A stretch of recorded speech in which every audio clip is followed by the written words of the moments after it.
Scott, Chris, and Adam.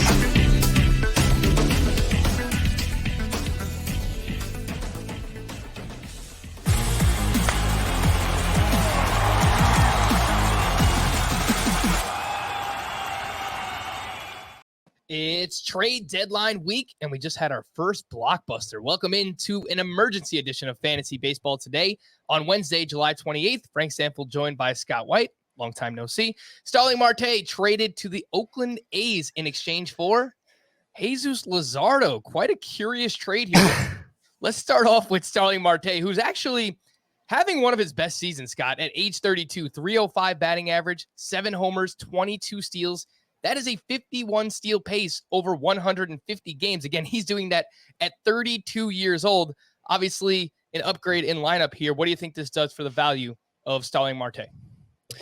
Well, it's not the most ideal landing spot for him because he goes from one pitcher's park to another pitcher's park, and he's not having his best season power-wise. That's been down a little, making up for it with stolen bases and hitting for a high average, which he's typically done in his career, but not as much in recent years. So obviously he's having a good season. His point per game average is studly, and going to a better lineup can only help. I feel like batting average first type players, ones who don't have like an enormous on base percentage or a bunch of power, they're the kind that are helped most by their environment because they depend on guys to drive them in, and they depend on having players on base ahead of them to drive in.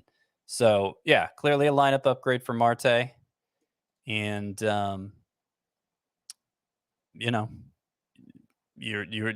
was already a must-start player. He remains so.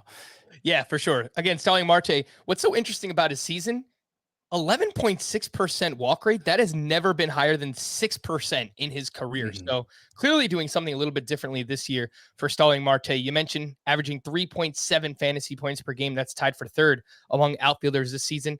And he's the 22nd best outfielder in Roto, Starling Marte, despite missing 37 games with injury. So I think that's just a testament to the job that he has done. I think it's a slight upgrade for Starling Marte here.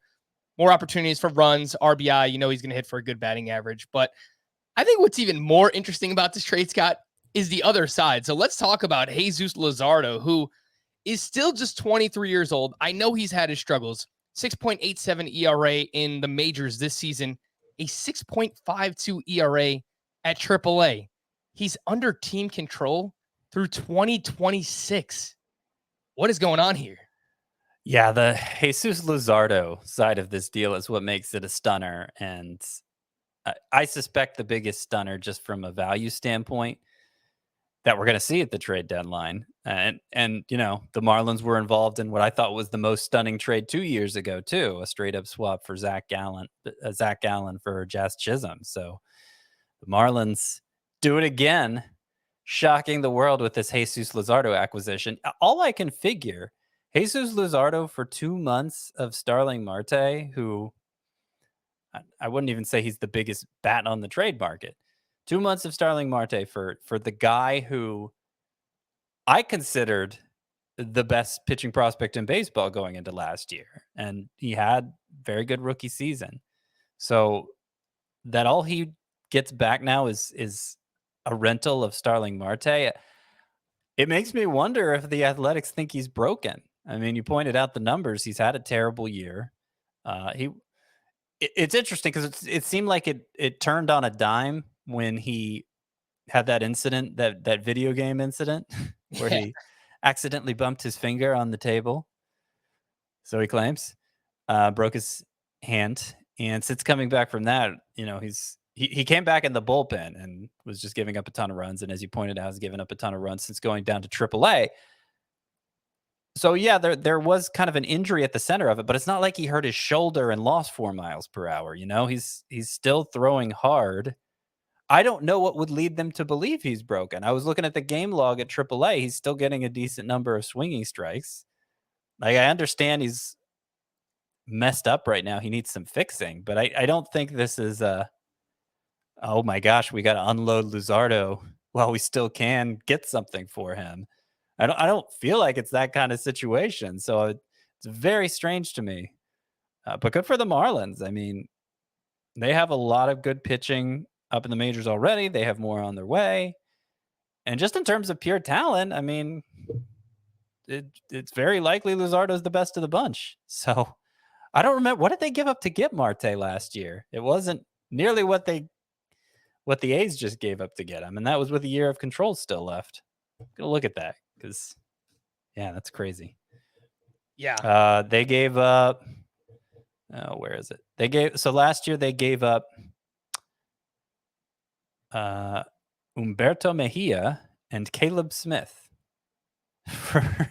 So they gave up Humberto Mejia and Caleb Smith for Jesus Luzardo with a little bit of chance to enjoy Starling Marte in between, including a playoff, getting them to the playoffs last year.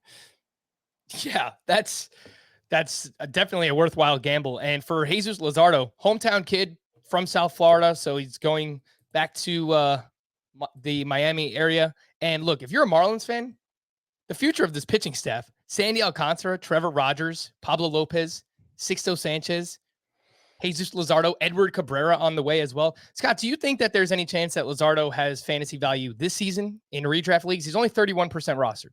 I'd bet against it, but there's a chance. Maybe if they need innings later this year to help supplement some of their young pitchers, maybe Luzardo is the one who gets a chance to do that instead of Edward Cabrera. We've been talking up Edward Cabrera. Maybe they both do. Maybe neither of them do. But I would suspect Luzardo needs to show some signs of turning things around to AAA first. But it feels like one of those light switch situations where it got flipped off suddenly and it could get flipped back on suddenly. And if that's the case, then Luzardo is going to be exciting all over again. Yeah, it's crazy. I don't know what to make of Luzardo's dynasty value now, because on the one hand, you got Billy Beane, who's of course one of the most consequential GMs in history, and he's made head scratching trades before that haven't panned out. Mm-hmm. I mean, he certainly has a share of misses, but smart guy, smart organization. You think they know what they're doing, and if they valued Luzardo this little, should that change our thinking of him in dynasty leagues? I mean, I still feel like he's an asset, certainly, but is he the asset we perceived him to be? I'm thinking yes. I'm thinking the A's just got this one wrong, or we're really desperate to get Marte or whatever, but it makes you wonder. Definitely a head scratcher. Yeah, time will tell if the Oakland A's knew something that we didn't about Jesus Luzardo. We just kind of breezed through the Starling Marte. Is there any other implications here with Oakland? I guess someone like Seth Brown, Tony Kemp, they lose some playing time here. I don't think there's anything else, right? Yeah, nobody significant. Let